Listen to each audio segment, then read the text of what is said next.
그늘이 없어서 쉬는 공간이 좀 부족한 것 같고. 좀 좁아요. 좁아서 이동할 때 좀 불편하고. 7017 고가가 노여 보행로로 전환하면서 이 일대의 균형 성장.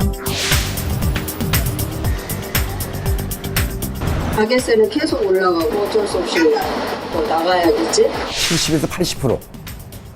아사 직전이에요, 여기 있는 사람들.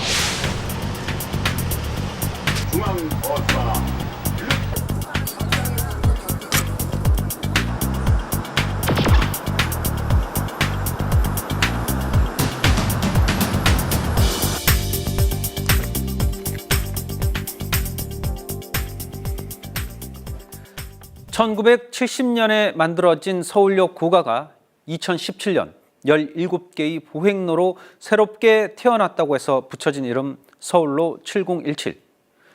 국내 최초의 공중보행로가 만들어진 지 이제 꼭 한 달이 됐습니다. 서울로 7017은 신축과 철거를 반복하는 도시개발 방식에서 벗어나 기존의 시설물들을 재활용하는 새로운 개념의 도시재생 프로젝트로 사업 초반부터 많은 관심을 모았습니다. 이런 높은 기대만큼이나 개장 초기 사람들의 발길이 몰려들면서 일단 초반 흥행에는 성공했다는 평가를 받고 있습니다.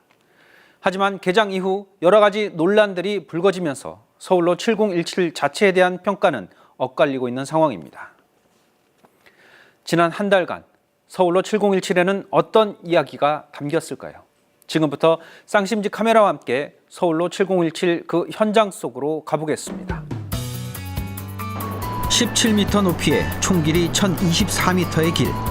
서울역 고가에서 내려다본 도심은 이전에는 보지 못했던 색다른 풍경을 선사합니다. 도심 속 공중 수목원을 컨셉으로 원형 화분 645개, 꽃과 나무 24,000여 그루가 식재됐고 아이들을 위한 놀이시설과 물속에 발을 담글 수 있는 곳까지 마련됐습니다.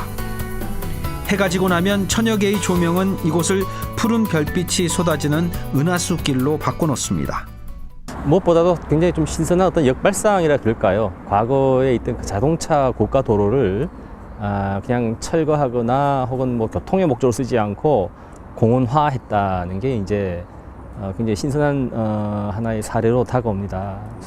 우리 뭐 하이라인이라든가 세계적인 그 작품들을 보면 역발상의 결과인 경우가 많거든요.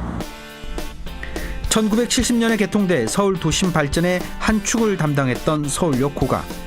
40년을 넘기면서 오래되고 낡은 고가는 안전상의 이유로 철거 위기에 처했습니다. 하지만 서울시는 철거 대신 공중보행길로 재활용하는 방법을 선택했습니다. 그리고 1년 6개월 만에 서울역 고가는 차만 이용하던 차도에서 사람들이 걸을 수 있는 길로 그 모습을 바꿨습니다. 전체 사업비 600억 원 중 40% 이상을 고가 안전 보강에 투입해 적정 수용 인원 5천 명의 10배 수준인 5만 명의 하중에도 견딜 수 있도록 설계됐습니다. 우리 서울시정의 지금 현재 정책이 보행을 우선시하자. 그다음에 두 번째 이제 그 도시재생. 이제 완전히 이제 허물어가지고 그냥 완전히 새 판을 짜지 말고 기존에 있는 시설물이나 건축물들을 다시 재활용해서 좀 보존을 시켜가면서 오래오래 쓰자라는 게 이제 저희들의 그 서울시의 지금 현재 그 시정 철학 중에 하나입니다. 이 서울로 7017 이 프로젝트가 이 도시재생과 저 보행 친화 도시의 어쨌든 시발점 역할을 굉장히 톡톡히 할 거라고 생각이 듭니다. 서울로 7017이 서울시 도시재생 사업의 시발점으로 꼽히는 것은 단순히 낡은 고가를 보행 정원으로 재활용했기 때문만은 아닙니다. 역 뒤는 언제나 이렇게 뒷골목처럼 남아 있어요.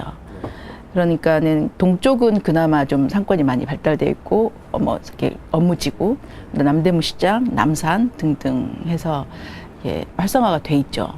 그런데 이제 서쪽 여기 만리동, 중림동, 그다음에 서계동은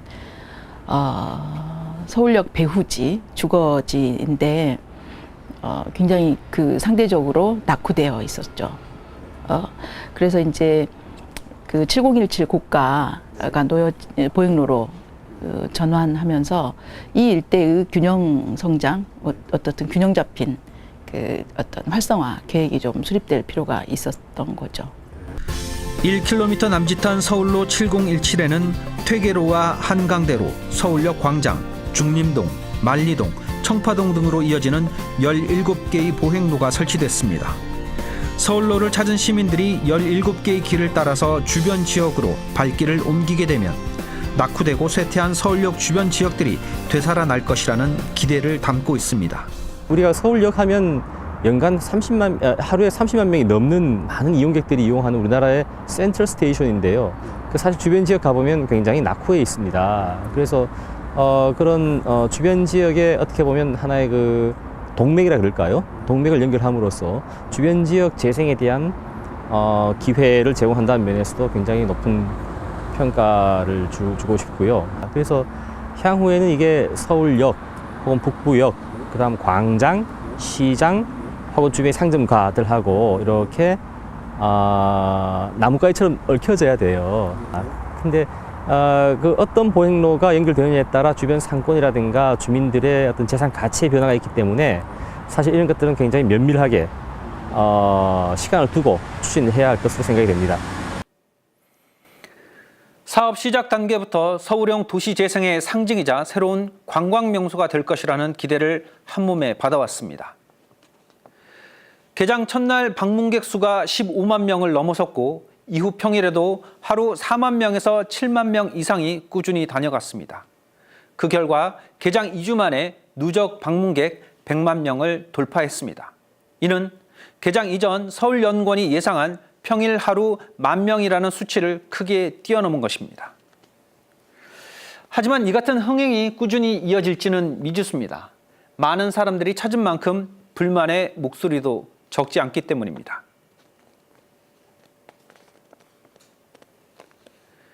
그 중에서도 개장 열흘 만에 일어난 투신 사고는 서울로의 안전에 심각한 문제가 있다는 인식을 확산시키기도 했습니다.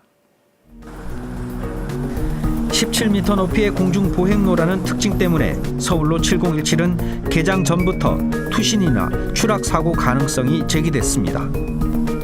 이번 투신 사고로 가장 먼저 도마에 오른 것은 안전벽입니다. 보행로 중 서울역 철로 위를 지나는 구간에는 3m 높이의 철망이 설치돼 있지만 나머지 구간은 조망을 위해서 1.4m 높이의 투명벽으로 되어 있습니다. 해외 주요 보행길 권고 기준보다는 20cm가 높지만 사고를 막진 못했습니다. 하지만 서울시는 시민들의 안전을 1차적으로 책임지는 안전벽과 관련해서 소극적인 모습을 보이고 있습니다.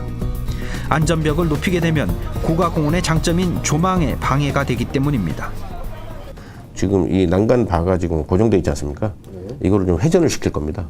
이제 발을 밟으면 미끄러져 가지고 이게 발을 밟을 수 없게끔. 그리고 만약에 좀 심각한 문제가 계속 생긴다면 또 거기에 따른 조치. 예를 들면 뭐 그 난간을 지금 저 철도 구간처럼 3m를 올린다든지 그러면 이제 경관이 이제 완전히 망가지는 거죠. 그러니까 이제 그런 부분들은 서로 그 비교 형평을 좀 해야 되겠죠. 경관하고 안전 부분. 결국 서울시는 롤링형 핸드레일 효과를 검증한 뒤 도입 여부를 결정할 방침입니다. 조망과 안전 두 마리 토끼를 모두 잡기 위한 타협 아닌 셈입니다. 사고를 계기로 안전인력 부족도 이슈가 됐습니다. 하루 수만 명이 찾고 1km가 넘는 길이지만 배치된 경비인력은 개통 초기엔 16명에 불과했습니다. 12시간씩 3교대로 근무하기 때문에 실제 순찰은 낮에는 6명, 밤에는 5명이 담당하고 있습니다.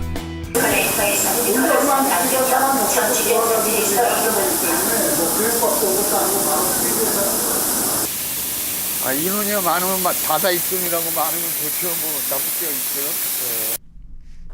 사고 후 현재 인력만으로는 한계가 있다는 지적이 쏟아지자 서울시는 뒤늦게 안전 요원을 늘리는 방안을 내놨습니다. 그 경비가 지금 16명인데요. 네. 그걸 이제 31명으로 2배 늘리는 거죠. 그 인원들은 전부 다 경비 용역 업체 직원들입니다. 전에는 이제 조장 한 사람 빼놓고 15명이 5명씩 3교대를 근무를 하는 거죠. 근데 5명 근무하는 게 이제 10명이 되는 거죠. 2배가 되는 거죠. 그러니까 이 위험한 구간이 있지 않습니까? 철로 빼고 뭐 이렇게 하다 보면 그 10명이면 뭐 한 20, 30m 그 사이에 중요한 포인트마다 다 있는 거죠. 예. 그러니까 이제 수상한 기미가 보이거나 이런 분들에 대해서는 충분히 그 가까운 곳에서 제지할 수 있는 이런 구간 정도가 되겠죠. 서울시가 서울로 7017을 시민 문화공간으로 표방한 만큼 시민 눈높이에 맞는 편의시설물의 보완도 개선 과제로 남았습니다. 오늘은 이렇게 바람이 불어서 괜찮은데 만약에 너무 이제 바람도 안 불고 그러면 조금 이렇게 그늘이 조금 더 아무튼 그런 생각이 듭니다. 여기가 조금 덥네요. 그늘이 없어서 쉬는 공간이 좀 부족한 것 같고 이렇게 뭐 예를 들어서 풀 같은 것도 좀 많아서 그늘막이 형성이 된다든가 뭐 이렇게 하면 더 좋았지 않았나? 좀 좁아요. 좁아서 이동할 때 좀 불편하고 사람 많을 때. 그다음에 너무 이런 것들이 나무나 이런 돌들이 규칙적이지 않고 막 이렇게 있어서 다니기가 좀 불편하고. 600개가 넘는 크고 작은 콘크리트 화분이 빽빽하게 들어선 보행로는 사람들이 밀려들면 통행이 쉽지 않습니다. 유모차나 휠체어의 진입이 어렵다는 지적도 나왔습니다. 또 본격적인 여름이 시작돼 한낮의 온도가 30도를 웃돌게 될 때 달아오른 콘크리트 열기를 피할 곳도 마땅치 않습니다. 쏟아지는 시민들의 불만에 서울시는 원형 그늘막을 추가 설치하고 안개 분수로 주변 온도를 낮추는 방안을 내놨습니다. 하지만 이것들은 임시 방편일 뿐 근본적인 해결은 식재된 나무가 자라서 수목이 풍성해진 이후에나 가능하다는 입장입니다. 이제 나무가 좀 울창해지고 뭐 그렇다면 그 그늘 부분도 훨씬 더 지금보다는 몇 배 아마 더 생길 거라고 저희들은 생각을 하고 있습니다. 뭐 5, 6년까지는 안 해도 한 2, 3년만 지나도 제가 볼 때 눈에 보이는 그 개선 효과가 눈에 보이실 겁니다. 일단은 그때까지는 이제 임시적으로 이제 그늘막이나 무슨 텐트 같은 거를 설치를 해서 이제 노약자나 어르신들이 이렇게 좀 쉴 수 있게끔 지금 하려고 지금 설치가 돼서 운영을 하고 있습니다. 갓 태어난 서울로 7017이 우리가 원하는 모습을 갖추기까지는 2 내지 3년 혹은 그보다 더 많은 시간이 필요할지도 모릅니다.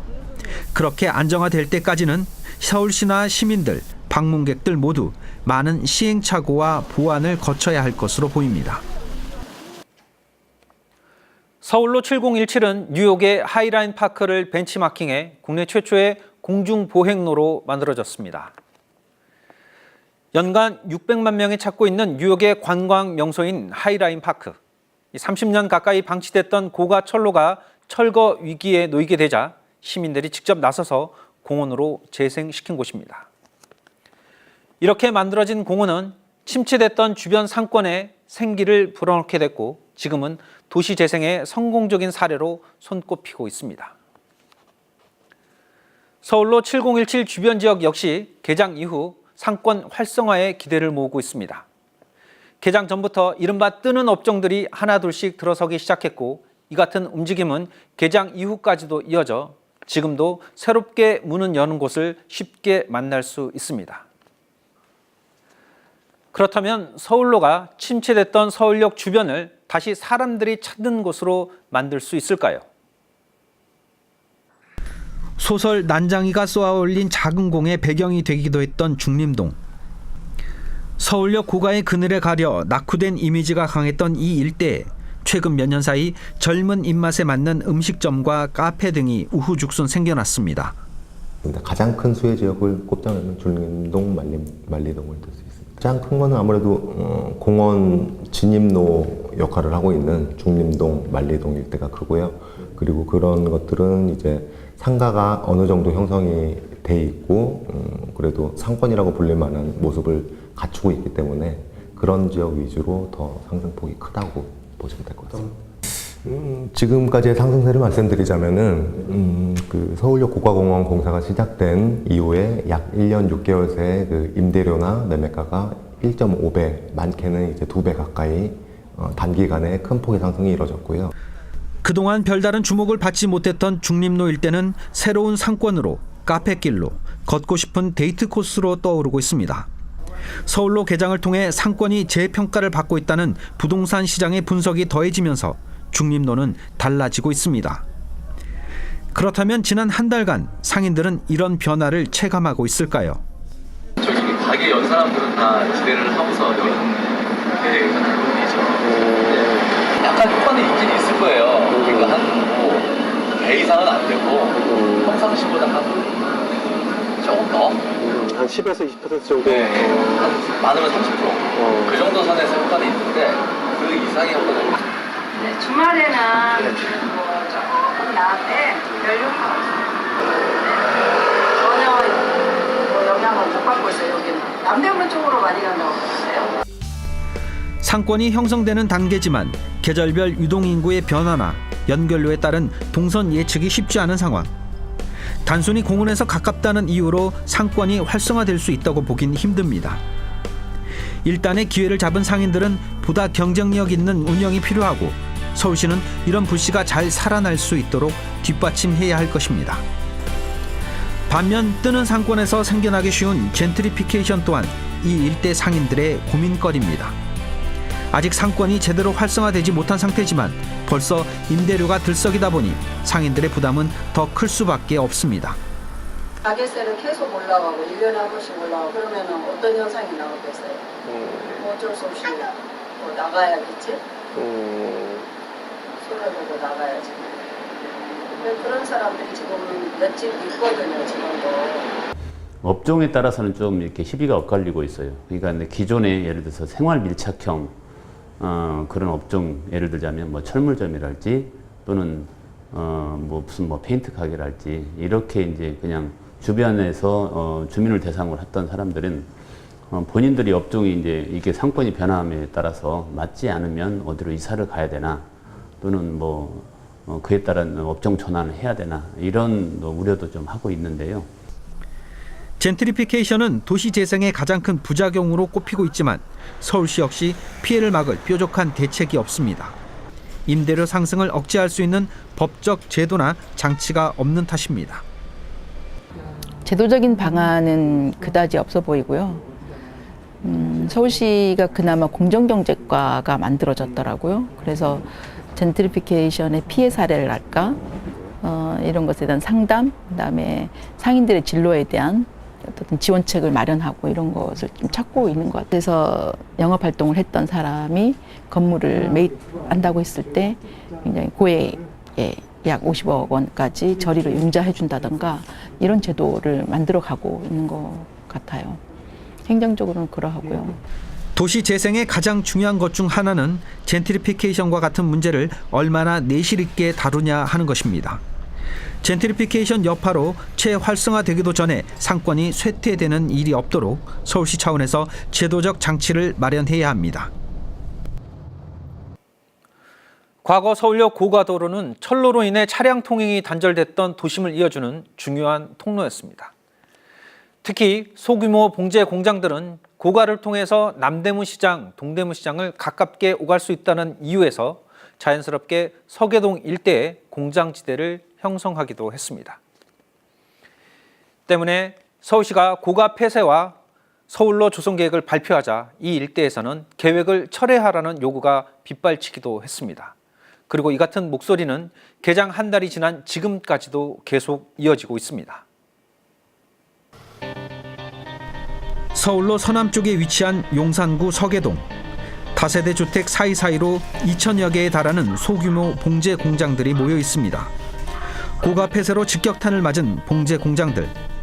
남대문 시장을 비롯해 주요 거래처와의 거리가 멀어진 것이 가장 큰 이유입니다. 서울로 개장 몇 달 전부터 반대하는 내용이 담긴 현수막이 이 지역 곳곳에 내걸렸습니다. 한 3분의 1은 줄었다고 봐야죠. 이 고가 때문에 내가 알기로는 그냥 전체 매출은 한 절반, 한 3분의 2 정도가 줄었다고 봐야 되는데 이제 고가로 인해서 이 줄은 양은 한 3분의 1 정도를 우리가 개선을 잡고 있죠. 근데 일감이 안 들어오면 왜 안 들어오는 물으면 디자인을 하는 말이 다 그래요. 너무 멀고 자기들이 시간이 없으니까 창신동이나 이런 가까운 쪽으로 이사를 오면 일감을 예전처럼 주겠다는 제의를 한 집도 있죠. 그래서 이사 간 사람들도 있죠. 일감을 받아 동대문 시장까지 하루에 몇 번씩 실어 날라야 하지만 고가 폐쇄로 이동 시간이 길어졌고 그에 따른 운행 비용도 늘어났습니다. 보통 출퇴근 시간에 우리가 이 거리를 한번 재봤거든요. 오토바이 타고도 재보고 이 동대문 시장에서 여기까지 오는데 그러다 보니까 시간이 한 20분 가까이 차이 나더라고요. 그럼 밀릴 때는 한 40분, 50분 차이 난다는 계산이거든요. 그리고 여기가 물류비도 더 올랐어요. 이제 물류가 우리가 보통 하루에 이제 종합시장에서 오토바이로 물건을 사장들이 보내거든요. 최소한 10번 이상은 와요. 오는데 그게 물류비가 한 건당 1,000원씩 올랐으니까. 서계동 일대의 봉제인들은 악화된 상황에서 공장이 생존하고 자립하기 위해선 서울시의 지원이 절실하다는 입장입니다. 그리고 그 대책 중 대표적인 것이 봉제산업지원센터의 건립입니다. 서울시에만 자꾸 도와달라 해서는 될 일이 우리 스스로 클 수 있는 자생력을 갖자. 그래서 이제 여러 방면에 이제 정부 쪽하고도 이리 많은 적을 해봤고 했는데 이게 비영리 단체고 열악하다 보니까 그게 쉽지는 않더라고요. 쉽지는 않고. 그러니까 서울시에 내가 바라는 거는 그런 센터를 한 개 만들어주면 거기서 우리가 자립성을 키우겠다는 겁니다. 하지만 서울시가 마포구 효창동 인근에 부지를 마련하고 추진했던 봉제산업지원센터 계획은 무산됐습니다. 쇼룸과 교육장, 쉼터 등을 갖출 계획이었지만 위치 등의 이유로 업계에서 반대를 했고 현재는 대체 장소를 찾지 못하고 있습니다. 그래서 이제 사실 금년도 예산도 편성을 해서 이제 마포 쪽에 이제 그 봉제센터인가를 이제 만들려고 했는데 이 용산에 계신 분들은 그거고 자기네들도 별도로 만들어 달라는 거예요. 근데 사실은 시 입장에서는 이제 너무 예산이 너무 많이 들어가는 걸 수도 있잖아요. 서울시는 내년 상반기까지 또 다른 곳에 봉제산업지원센터를 설립하겠다고 약속했지만 부지 선정 작업도 이루어지지 못하고 있어 지원센터 건립은 기약할 수 없는 상황입니다. 서울로 개장이 달갑지 않은 것은 염천교 수제화 거리 상인들도 마찬가지입니다. 몇 달째 지금 들어오는 업체가 없어요. 장사가 안 되니까. 여기 안 되는 거 뻔히 하는데 한 70%, 70에서 80%. 아사 직전이에요. 여기 있는 사람들이 붙어 있는 게. 그동안 염천교 수제화 거리는 소매상이나 개인 고객들이 차를 타고 지나가다 갓길에 차를 세우고 짧은 시간에 구두를 구매하고 돌아가는 형태로 운영되어 왔습니다. 여기는 도매예요. 원래 소매하는 데가 아니라 도매. 그러면은 가게 하는 사람들이 와가지고 차 세워놓고 신발을 또 사간단 말이에요. 그러나 고가도로가 폐쇄되면서 우회도로인 염천교를 지나가는 차량 통행이 급증했고 소매 상인이나 개인 고객이 차를 세울 장소가 마땅치 않아졌습니다. 결국 손님이 줄고 매출 감소로 이어졌다는 겁니다. 100년이 다 된 그 역사를 갖고 있어요. 그럼 그런 역사를 갖고 있고 미래유산으로도 등재가 해놨으면은 여기 살려줘야 될 거 아닙니까? 보행길 하나밖에 없어요. 우리가 지금 크게 원하는 거는 그거 하나만으로 해서 사람이 자연스럽게 다니면서 쇼핑도 할 수 있고 여기 역사적인 거리가 이런 데가 있구나 하는 것도 보고 그 서로 좋은 거 아닙니까? 상인들이 가장 바라는 것은 서울로에서 수제화 거리로 바로 올 수 있는 보행로를 신설하는 겁니다. 하지만 서울시는 길 건너편 중림동 방향으로 보행로가 나 있어 당장은 새로운 보행로 신설이 어렵다는 입장입니다. 서수문 역사공원이 이제 그 준공이 돼서 개통이 되면 거기서 또 이제 보행 또 인구가 늘어날 거 아닙니까? 그런 부분까지 감안해서 좀 심도 있는 검토를 거쳐서 뭐 긍정적으로 한번 검토를 해보고 있는 중입니다. 유동 인구의 추이라든지 이런 것도 좀 봐줘야 될 것 같아요. 그래서 그걸 단기적으로 뭐 한두 달 내에 결정할 수 있는 사안은 아닌 것 같고요. 서울로 개장 전후 곳곳에서 끊이지 않고 있는 갈등과 논란들. 도시재생 사업으로 인한 어쩔 수 없는 성장통으로 봐야 할까요?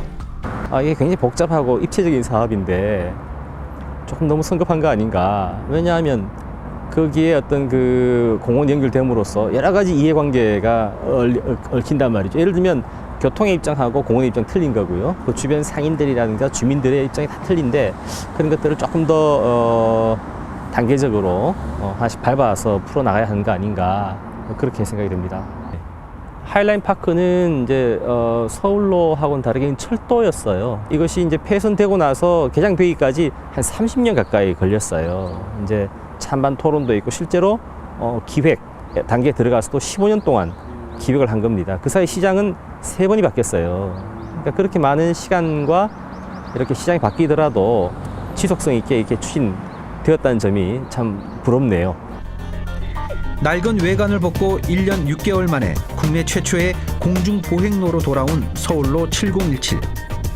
개장 한 달을 맞은 지금 다소 급하게 추진된 사업이라는 평가와 함께 개통 이후 드러난 몇몇 문제점들로 인해서 서울시는 준비가 미처 끝나지 않은 서울로를 성급하게 개통했다는 비판을 받고 있습니다. 서울역 고가를 차가 아닌 사람들에게 돌려준 것은 분명 환영받을 일입니다. 그렇지만 서울로 7017은 아직도 미완성인 상황. 이곳을 이용하는 시민들은 자의로 혹은 타의로 인내심을 갖고 서울로 7017을 지켜봐야 하는 상황입니다.